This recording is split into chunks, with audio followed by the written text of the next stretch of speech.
नमस्कार, मी जितेंद्र वायकर पुन्हा एकदा नवीन एपिसोडमध्ये आपलं सर्वांचं मनपूर्वक सहर्ष स्वागत करतो. मित्रांनो, मी जे एपिसोड्स बनवत आहे ते म्हणजे 2023 साली कुठले सिनेमे, मराठी सिनेमे रिलीज झाले, कोण हिट झालं, कोण फ्लॉप झालं, त्याच एपिसोडपैकी हा एक एपिसोड आहे. हा एपिसोड आहे ऑक्टोबर महिन्यामध्ये कुठले सिनेमे रिलीज झाले मराठी आणि कोण हिट झाला, कोण फ्लॉप झाला. तर ऑक्टोबर बद्दल मी सांगणार आहे.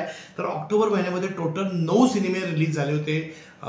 त्यापैकी सगळ्यात पहिला सिनेमा जो रिलीज झाला होता 6 ऑक्टोबरला, हा एक सगळ्यात मोठा बिग बजेट सिनेमा होता. ज्या सिनेमामध्ये कास्टिंग पण चांगलं मोठं कास्टिंग होतं आणि सिनेमाचं नाव होतं अंकुश नावाचा सिनेमा येऊन गेला. ज्या सिनेमाचं प्रमोशन खूप चांगलं झालं होतं. या सिनेमामध्ये एक नवीन कलावंत जो पहिल्यांदाच सिनेमामध्ये दिसणार होता, निशिकांत थापसे नावाच्या दिग्दर्शकाने दिग्दर्शित केलेला. याच्यामध्ये दीपराज नावाचा कलावंत हिरो म्हणतो त्याच्यामध्ये इंट्रोड्यूस झाला होता. केतकी माटेगावकर त्याच्या अपोजिट होते. सयाजी शिंदे, मंगेश देसाई, चिन्मय उदगीरकर, शशांक शेंडे आणि ऋतुजा बागवे सारख्या कसलेल्या कलाकारांसोबत हा सिनेमा करण्यात आला होता. आणि असं ऐकलंय की हा सिनेमा सगळ्यात मोठा बिग बजेट सिनेमा आहे. कारण त्याचं असं आहे की या सिनेमातली जेवढी गाणी आहेत ही सगळी गाणी फॉरेनमध्ये जाऊन शूट करण्यात आली होती.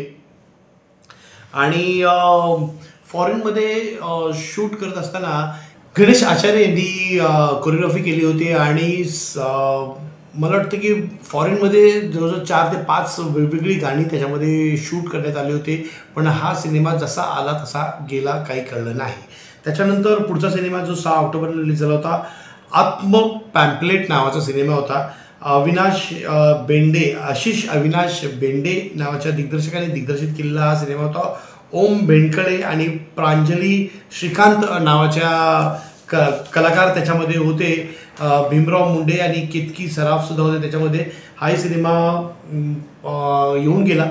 त्याच्यानंतर पुढचा सिनेमा 6 ऑक्टोबरला जो रिलीज झाला, सासूबाई जोरात नावाचा सिनेमा होता. सिद्धार्थ ढगे नावाच्या दिग्दर्शकाने दिग्दर्शित केलेला. मोहन जोशी, विजय पाटकर, उषा नाईक, संदीप पाठक, आशा बिराजदार आणि शिवाजी शिंदे अशा जबरदस्त कलाकारांची सांगड त्याच्यामध्ये होते. हा सिनेमा सुद्धा कधी आला कधी गेला काही कळलं नाही आहे, सासूबाई जोरात. त्याच्यानंतर 13 ऑक्टोबरला जो पुढचा सिनेमा रिलीज झाला होता तो म्हणजे धाक. महेश नेने यांचा हा सिनेमा होता धाक. अविनाश कळसेकर, अनिकेत केळकर, संजीवनी जाधव, वेदांगी कुलकर्णी आणि गुरु दिवेकर यांचा हा सिनेमा होता डाक म्हणा की धाक म्हणा. हा सिनेमा येऊन गेला. त्याच्यानंतर 13 ऑक्टोबरला जर्नी नावाचा सिनेमा आला होता. सचिन दाभाडे नावाच्या दिग्दर्शकाने दिग्दर्शित केलेला.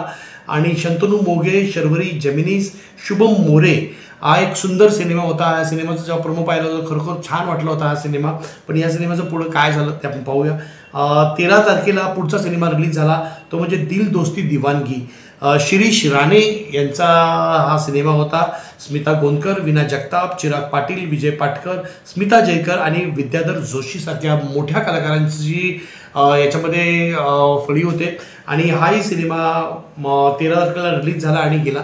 त्याच्यानंतर 20 ऑक्टोबरला जो पुढचा सिनेमा रिलीज झाला तो म्हणजे बॉईज 4. विशाल देवरुखकर यांचा हा सिनेमा होता. पार्थ भालेराव, ऋतिका श्रोत्री, गिरीश कुलकर्णी, अभिनय बेर्डे आणि प्रतीक लाड याच्यामध्ये कलाकार होते. आणि बॉईज 1, 2, 3 हा तर जबरदस्त चाललेला सिनेमा होता. बॉईज 4नी पण तितकाच चांगला धमाका केला होता असं म्हणायला काही हरकत नाही, कारण यावेळेस बॉईज 4 हे फॉरेनमध्ये जाऊन शूट केलेला हा सिनेमा होता. त्याच्यानंतर गडकरी नावाचा सिनेमा येऊन गेला जो 27 ऑक्टोबरला रिलीज झाला होता. अनुराग राजन भुसारी यांचा हा सिनेमा होता. जे आपले गडकरी साहेब आहेत केंद्रीय मंत्री, त्यांच्या आयुष्यावर हा सिनेमा होता. आणि राजुल चोपडा, ऐश्वर्या डोरले, अभिलाष भुसारी आणि तृप्ती केळकर नावाच्या कलाकारांचा त्याच्यामध्ये समावेश होता. तर गडकरी साहेबांचा हा सिनेमा तो 27 तारखेला येऊन गेला. त्याच्यानंतर इंटरनॅशनल फालुफोक नावाचा एक सिनेमा आला होता. ज्या सिनेमाला काही इंटरनॅशनल बक्षीससुद्धा मिळाली आहेत असं ऐकण्यात आलं होतं. धीरज दिलीप गुरव नावाच्या दिग्दर्शकाने दिग्दर्शित केलेला हा सिनेमा होता. तानाजी गालगुंडे, सुरेश विश्वकर्मा आणि योगेश खिलारे नावाच्या कलाकारांचा याच्यामध्ये समावेश होता. तर मित्रांनो, अशा प्रकारे 27 तारखेनंतर ऑक्टोबर महिन्यामध्ये टोटल 9 सिनेमे रिलीज झाले होते आणि 9 सिनेमेपैकी त्यातल्या त्यात कुठला सिनेमा बरा चालला हे आणि कुठला फ्लॉप आणि कुठला हिट झाला हे सांगायला नक्कीच तुम्हाला आवडेल. तर मी फ्लॉपबद्दल तर काही बोलणार नाही, पण हिट कुठला झाला त्यातल्या त्यात बऱ्यापैकी चालला सिनेमा असं म्हणायला काही हरकत नाही आहे. तो सिनेमा म्हणजे बॉईज 4 या तो सरताज ठरलेला आहे. ऑक्टोबर महिन्यामध्ये सगळ्यात जास्त चाललेला सिनेमा म्हणजे बॉईज 4 होता. बॉईज 4ने अक्षरशः कल्ला केला आणि अशी अपेक्षा करूया की बॉईज 5 सुद्धा लवकरच येणार आहे. तर मित्रांनो, अशा प्रकारचे न्यूज मी नेहमीच तुम्हाला आजच्या या एपिसोडमध्ये देत असतो. तर मित्रांनो, हे होतं ऑक्टोबर महिन्यामध्ये किती सिनेमे रिलीज झाले, कोण हिट झालं, कोण फ्लॉप झालं. तर पुढच्या एपिसोड आपण पाहणार आहोत की नोव्हेंबर महिन्यामध्ये कुठले सिनेमे रिलीज झाले, कोण हिट आणि कोण फ्लॉप झालं. तर 2023 नोव्हेंबरचा एपिसोड पाहायचा असेल तर नक्कीच या चॅनलला लाईक करा, सबस्क्राईब करा आणि कमेंट करा. बाय.